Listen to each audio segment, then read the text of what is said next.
How's everything with you and Amy? I really like her. Is this girl crazy in the sack? You always want details. I just want to live vicariously through you. You're LeBron James. I slept at Aaron's place last night. You never spend the night. My boy got intimate. Yes. Sexual intercourse. Oh! You just have to believe things are possible. Oh! I own you, LeBron James. Not really. What are your intentions with Aaron? Like, when you look in the clouds, do you see his face? Is he your Cleveland? Yes. Oh, that's awesome. Trainwreck, rated R.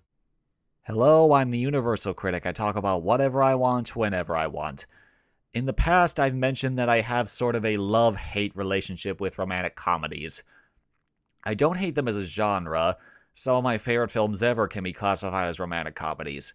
The problems I have come from just the countless cliches that are recycled over and over again in the vast majority of rom-coms, and I enjoy those films I mentioned before because of how they break that very, very restrictive mold. Today's film, Trainwreck, also manages to do just that, and is easily one of my favorite comedies of the last few years. Trainwreck tells the story of the uninhibited Amy Townsend, played by Amy Schumer. Ever since childhood, Amy has been taught by her father, played by Colin Quinn, that, quote, monogamy is not realistic, end quote, which I'm sure was in no way connected to him constantly cheating on Amy's mother. As a result, Amy has spent most of her adult life free of commitment, going from one drunken one-night stand to the next. But that all changes when she meets Aaron Connors, played by Bill Hader, a sports doctor whom Amy interviews for her job at a men's magazine. It's not a love-at-first-sight situation, and it's a very up-and-down journey for the couple, but that's part of what makes this movie work as well as it does. Schumer and Hader make a wonderful couple, and they complement each other brilliantly. Schumer does drink too much and has issues with commitment, but she's still a great deal of fun to be around, which is an attraction for the somewhat repressed Hader.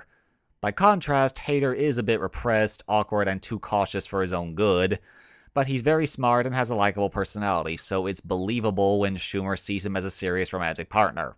The foundation of any romantic pairing is the chemistry between the couple, which has to be to carefully balance the characters' contrasts and similarities, and this film does that perfectly.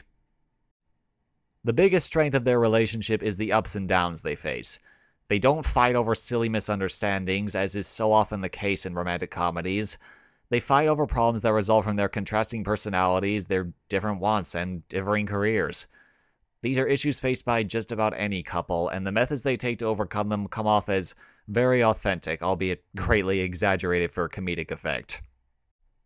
And while we're on the subject, the comedy in this movie is really effective. I must confess, before this, I really wasn't familiar with Amy Schumer's work as a comedian, but after this, I simply know she's going to become a huge star.